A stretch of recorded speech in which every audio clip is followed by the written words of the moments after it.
Shalom Elohim, Bapak Ibu dan teman-teman terkasih. Puji Tuhan, kita berjumpa kembali dalam program Kristen Iman yang luar biasa ini. Dan saya percaya Bapak Ibu sangat diberkati oleh pelayanan ini karena ini memberikan kekuatan iman, memberikan pengharapan, memberikan kepastian keselamatan yang kekal. Dan saya berbahagia Bapak Ibu diberkati Tuhan berlimpah-limpah dalam apapun yang dikerjakan karena dibuat Tuhan berhasil. Dan saya berdoa Bapak Ibu setia bersafaat, berdoa bagi pertobatan jiwa-jiwa, dan ikut serta dalam rencana Allah di akhir zaman ini untuk menjadi berkat yang besar bagi banyak orang.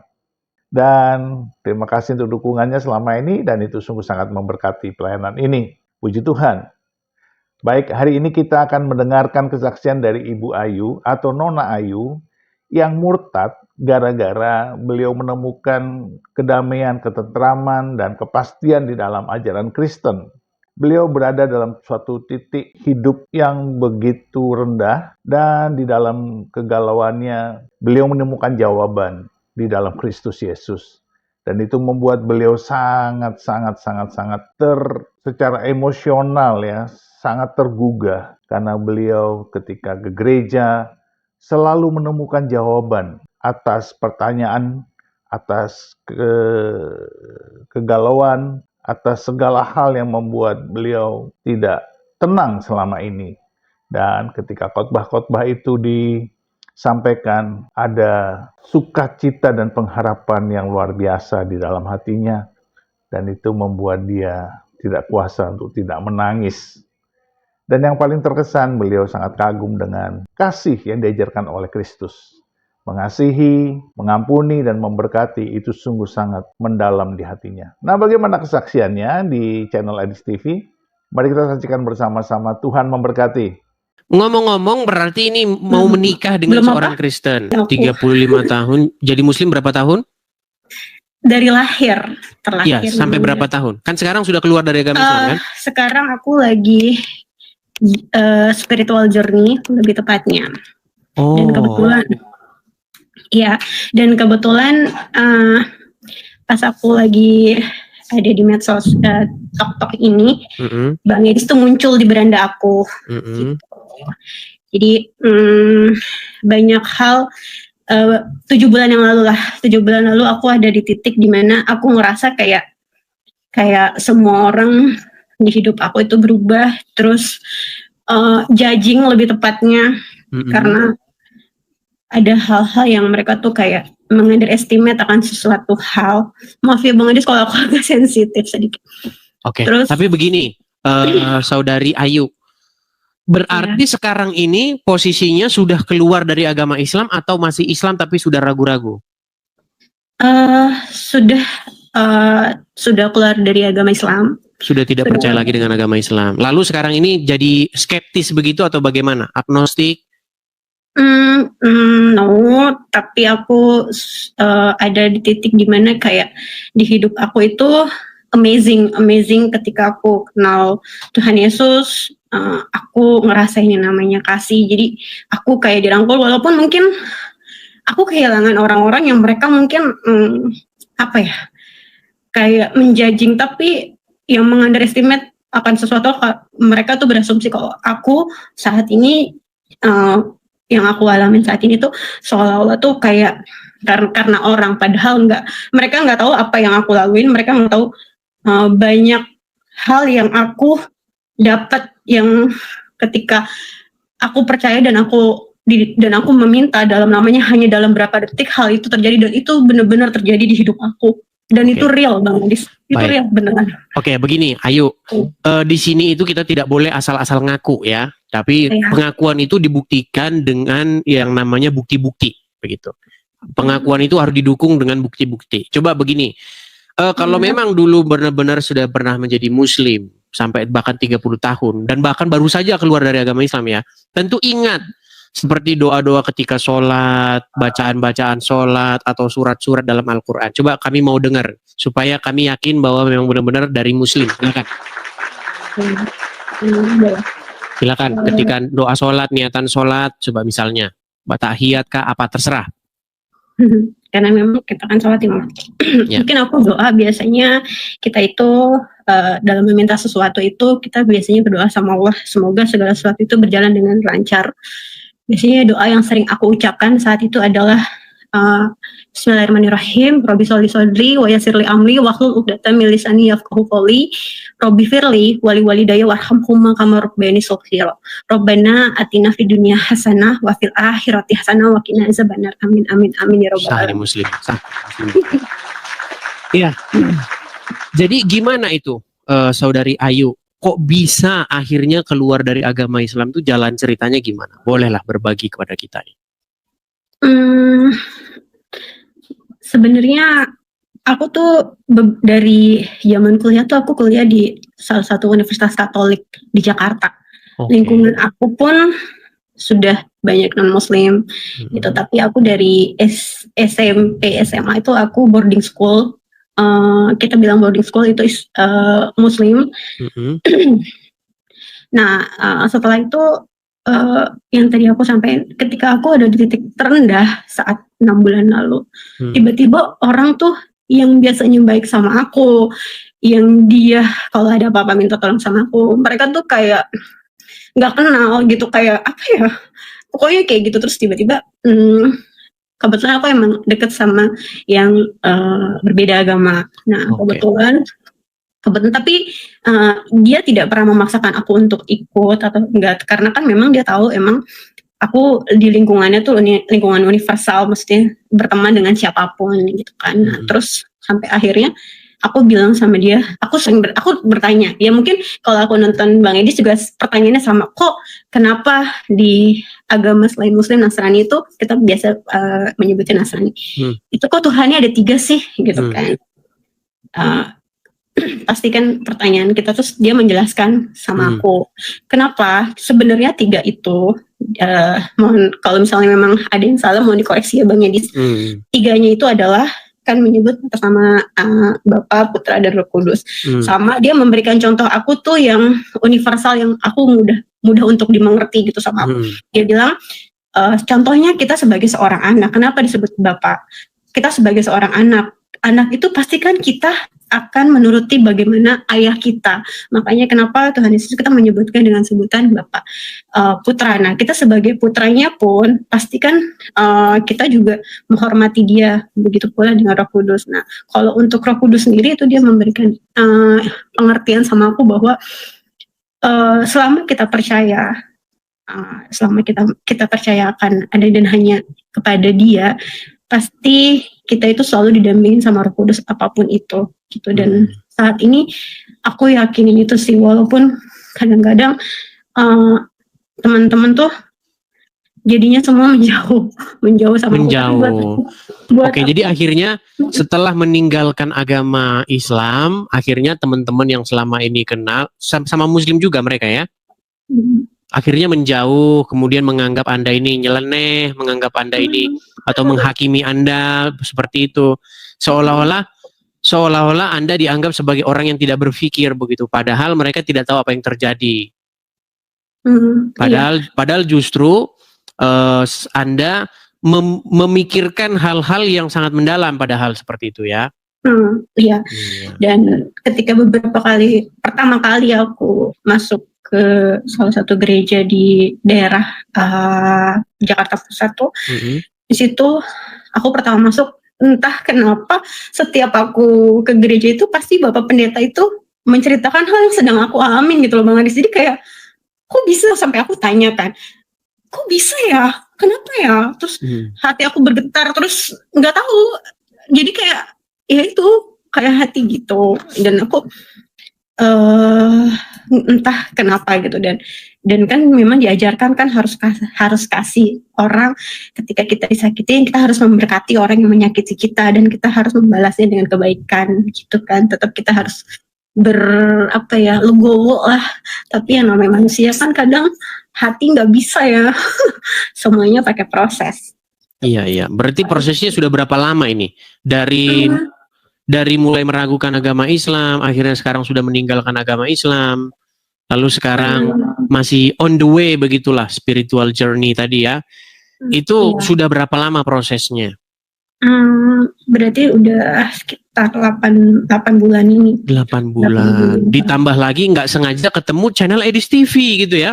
Iya, jadi kayak banyak hal yang mau aku tanya sih, cuman kan waktunya juga terbatas. Iya. Apa salah satu kesan begitu ketika nonton Edis TV? Sebenarnya kaget juga. Memang bukan aku berkata yang tidak baik. Memang kadang itu kita yang aku alamin secara pribadi nih, bedanya kita sebagai Muslim dan Nasrani itu, kita punya Al-Quran, tapi karena kita itu nggak bisa baca sendiri Al-Quran, karena kadang Arab dan terjemahan itu sulit untuk kita pahami, jadi kita butuh guru, butuh ustadz untuk bisa memahami itu.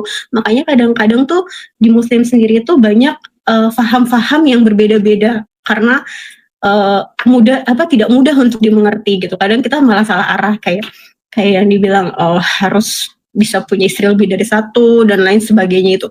Nah, sedangkan kalau di Nasrani yang walaupun aku baru 8 bulan ini, aku setiap malam lagi belajar sebelum tidur itu untuk buka Alkitab, baca firman Tuhan sedikit demi sedikit.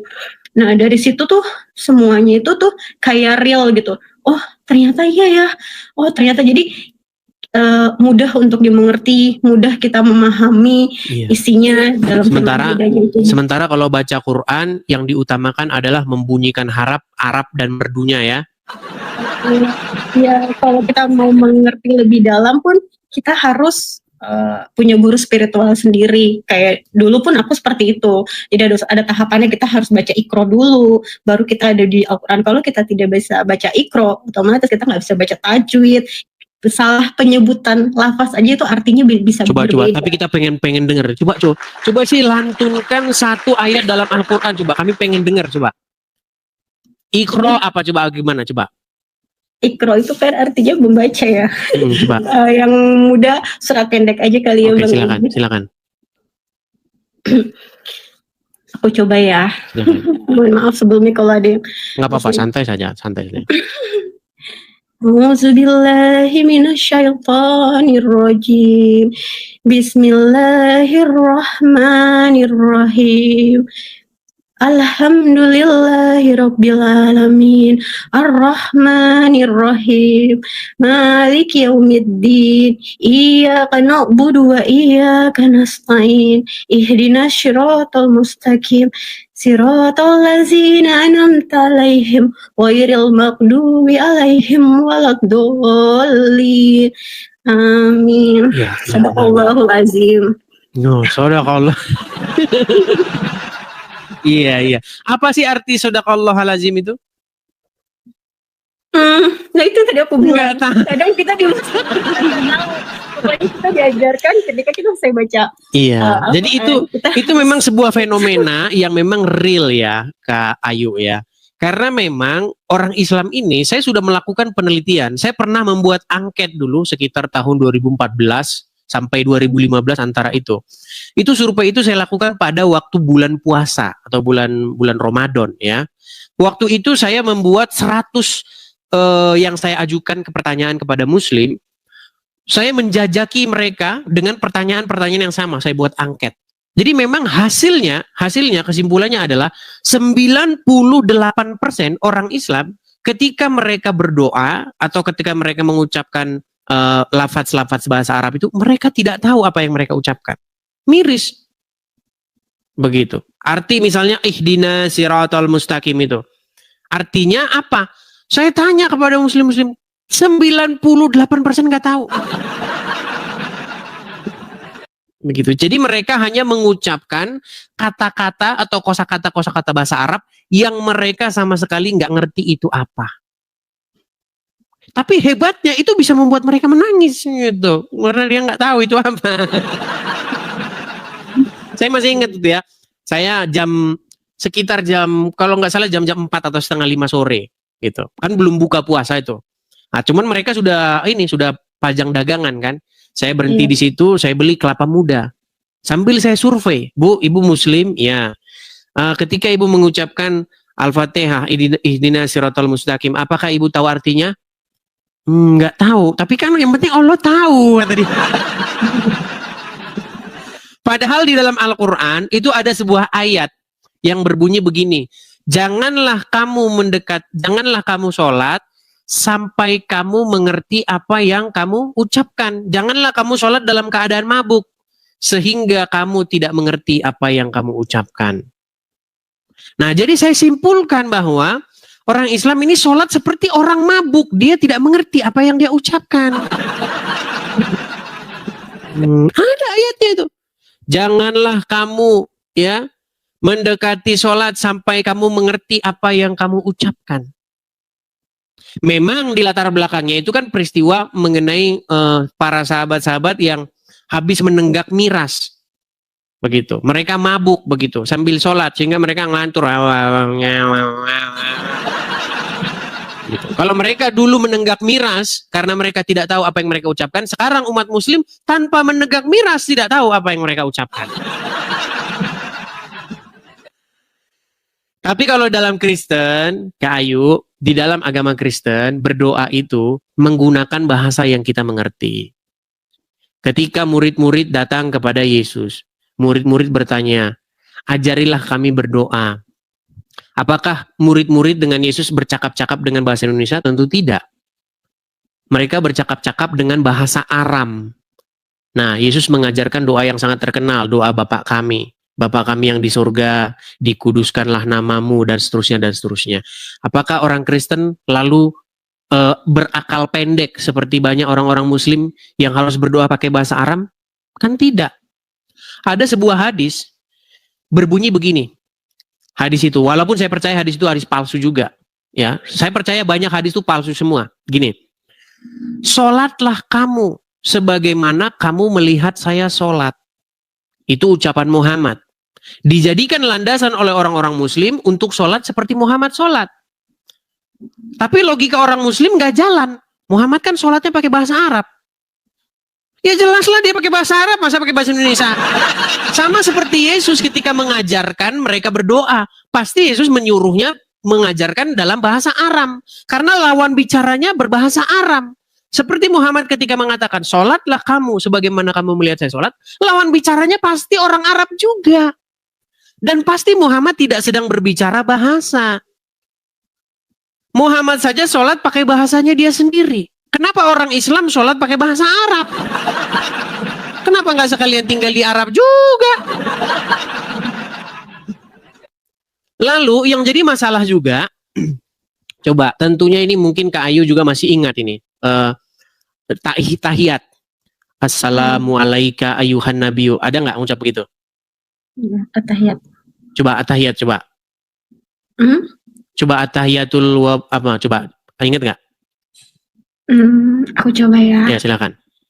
At-tahiyatul mubarakatus salawatut thayyibatu lillah. Assalamualaikum ayyuhan nabiyyu warahmatullahi wabarakatuh. Okay. Assalamualaikum warahmatullahi wabarakatuh. Oke, tadi ada kata-kata assalamu alaika ya ayyuhan nabiyyu, betul?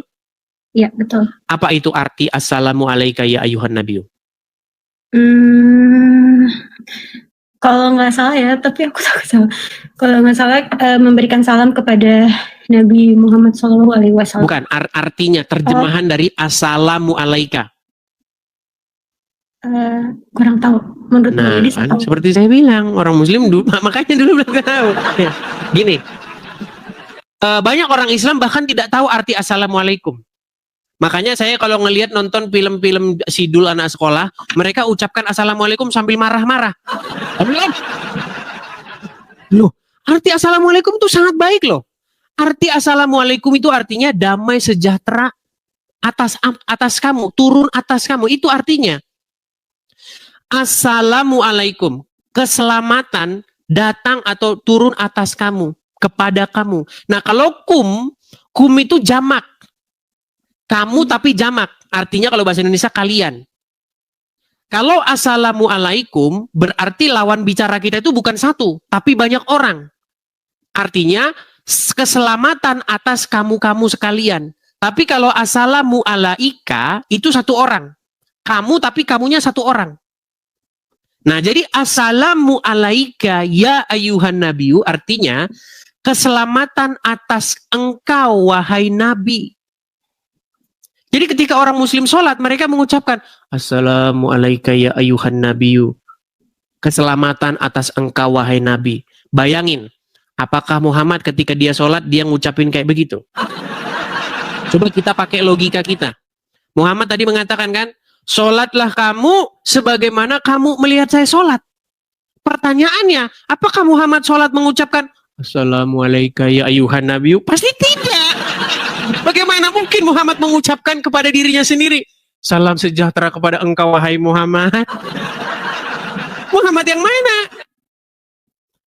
Coba bayangkan, apakah Muhammad juga mengucapkan Allahumma sholli ala Muhammad? Apakah Muhammad ngomong begitu? Ya Allah, limpahkanlah keselamatan atas Muhammad dan keluarganya. Gak mungkin. Bagaimana Muhammad ngomong gitu, menyalam dirinya sendiri? Jadi akhirnya memang setelah saya pelajari, setelah saya dalami agama Islam itu, memang saya kan pernah membuat satu tema. Jika kita sungguh-sungguh memperdalam agama Islam, betul-betul mempelajarinya dengan seksama, maka tidak mungkin seseorang itu akan percaya terhadap agama Islam. Gak mungkin. Makanya saya simpulkan, orang yang masih percaya agama Islam, itu orang yang gak pernah belajar agama Islam. Seperti itu. Ya artinya banyak hal lah ya yang perlu Ayu ketahui supaya betul-betul saya melihat ini, tapi sudah betul-betul mantap ya meninggalkan agama Islam ya? Ya, seperti itu. Mantap. Iya. Ya mungkin apalagi yang mau disampaikan oleh Ayu Kuyai ya. Tidak ada sih Bang Idis, aku lebih nonton Bang Idis aja untuk bisa tahu lebih banyak tentang agama Kristen, itu aja. Oke. Ya belajar ya. Itu biasanya tugas-tugas bapak-bapak gembala ya, pemimpin-pemimpin di gereja begitu. Biasanya bapak-bapak gembala itu ada programnya, di situ ada pendalaman Alkitab namanya. Jadi belajar Bible seperti itu. Ya itu tugas bapak-bapak gereja. Kalau tugas saya menyembuhkan orang dari mempertuhan Muhammad. Nah, tugasnya masing-masing. Tugas saya menyembuhkan orang dari seperti itu. Kalau dia sudah waras, sudah sembuh, silakan datang ke gereja terdekat. Seperti itu. Aku boleh tanya sedikit? Boleh, silakan. Ya. Aku mau tanya, kan beberapa 3 minggu inilah aku melihat Bang Idis. Temanya itu kan selalu mengatakan bahwa Muslim itu menuhankan Muhammad, karena kan aku nggak tahu yang sebelumnya seperti apa. Nah, yang mau aku tanya adalah dasarnya Bang Idis membuat statement kalau Muslim itu menuhankan Muhammad. Mungkin yang teman-teman lain yang sudah pernah gabung sama Bang Idis sudah nonton lama sudah tahu. Tapi kalau aku kan baru, aku mau tahu aja sih. Boleh? Boleh. Jadi pertama-tama kita harus tahu definisi mempertuhan dulu. Banyak orang salah mengira mempertuhan itu artinya menganggap dia Tuhan pencipta alam. Bukan itu definisi mempertuhan. Tidak ada satupun definisi mempertuhan yang demikian itu. Definisi mempertuhan adalah menjadikan sesuatu itu sebagai sosok yang mengendalikan diri kita, menguasai diri kita, mengontrol diri kita, sehingga kita melakukan apapun yang dia mau. Saya kasih contoh. Dasarnya adalah surat At-Taubah ayat 31. Kemudian surat Al-Jathiyah ayat 23. Apa dikatakan dalam surat Al-Jathiyah nomor 23? Mereka menjadikan hawa nafsunya sebagai Tuhan. Apakah orang yang menjadikan hawa nafsu sebagai Tuhan melantik hawa nafsunya sebagai pencipta alam? Tidak. Menjadikan hawa nafsu sebagai Tuhan artinya menundukkan diri, membuat diri kita dikuasai, dikendalikan oleh sang hawa nafsu tersebut. Sehingga hidup seseorang tersebut menuruti atau dikendalikan oleh hawa nafsunya. Saya kasih contoh. Misalnya, ketika hawa nafsu menguasai seseorang, taruh misalnya nama orang tersebut Angelina Sondak. Lagi. Misalnya, hawa nafsu itu menguasai Angelina Sondak. Hei, Angelina Sondak, korupsi. Ambil uang itu. Enak itu uang itu, enak. Diturutinya.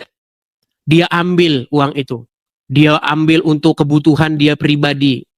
Kemudian Ketika hawa nafsu menguasai seseorang, hei, coba itu seseorang itu hilangkan bisnisnya, rusak bisnisnya. Ketika seseorang dikendalikan oleh hawa nafsu, dikontrol oleh hawa nafsu, dikuasai oleh hawa nafsu, menurut Al-Quran, ini bukan menurut saya, menurut Al-Quran, orang tersebut telah menjadikan hawa nafsu itu sebagai Tuhannya. Nah, di dalam surat At-Taubah ayat 31 juga begitu.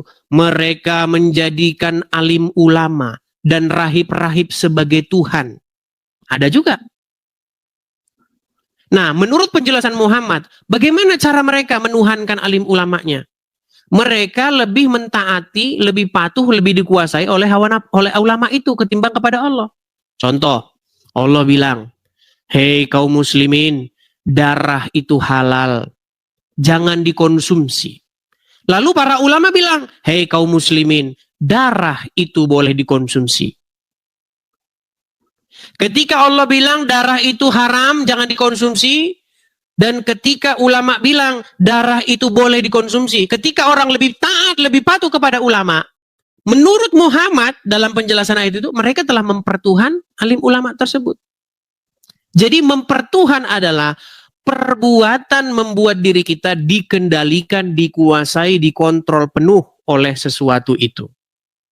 Makanya ada orang mempertuhan setan, menjadikan setan sebagai Tuhannya. Ada orang mempertuhan hawa nafsu, ada orang mempertuhankan ulama.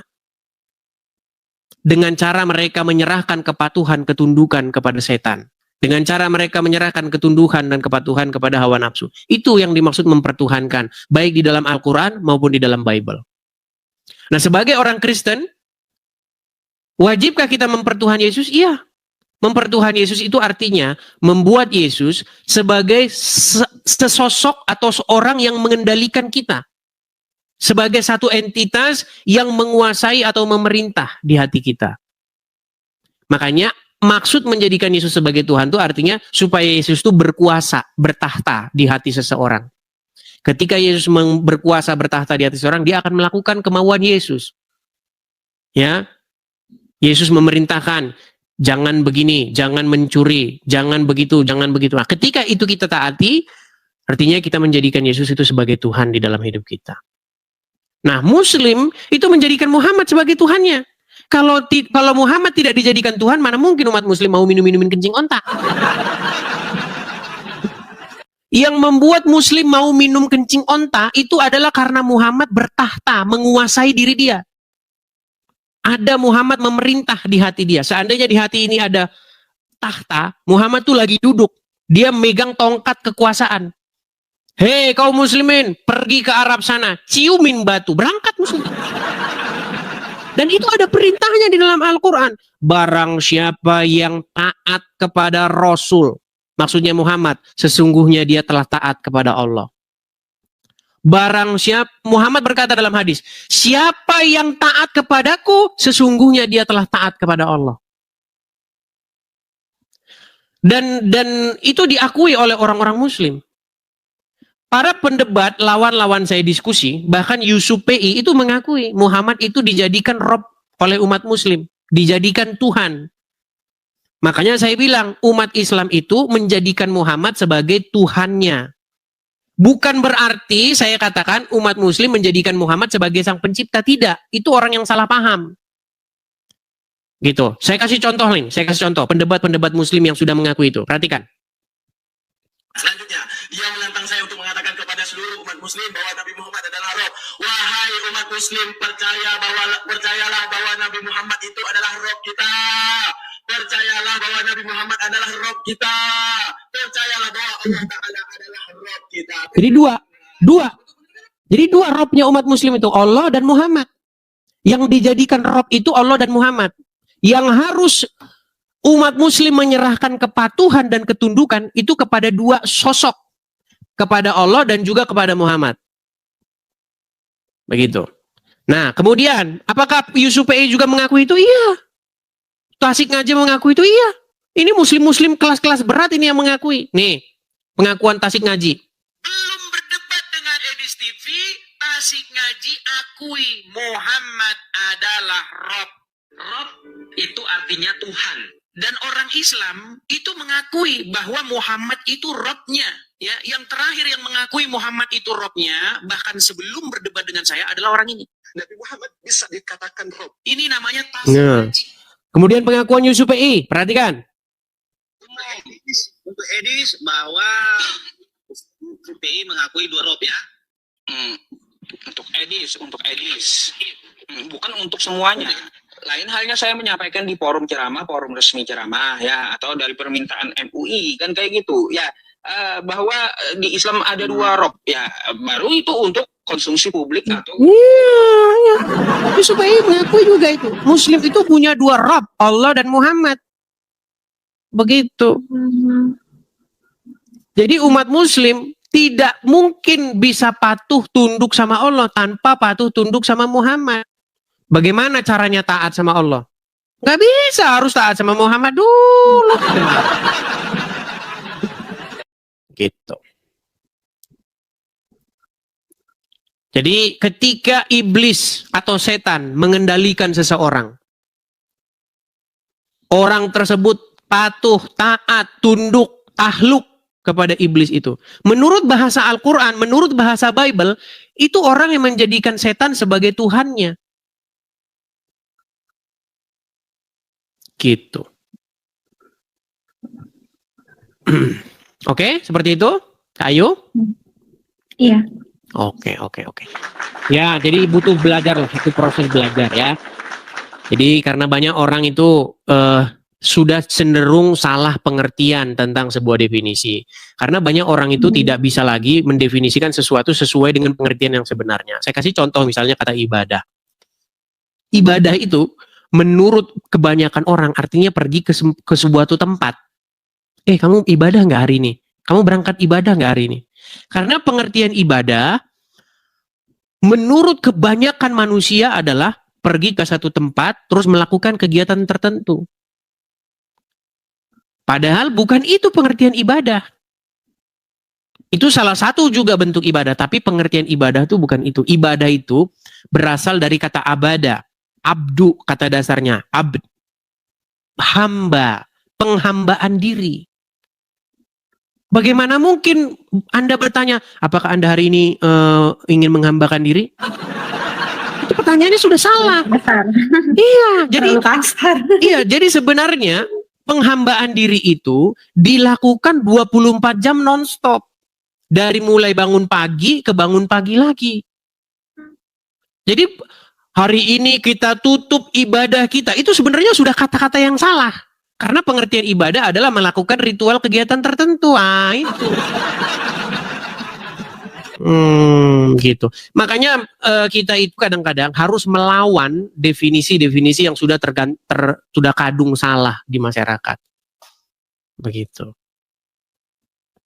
Oke, begitu ya. Kak Ayu, atau ada yang mau disampaikan lagi? Oh, ngomong-ngomong, ini berarti belum aku kirim pesan lagi. Oke. Ngomong-ngomong, berarti ini mau menikah dengan seorang Kristen?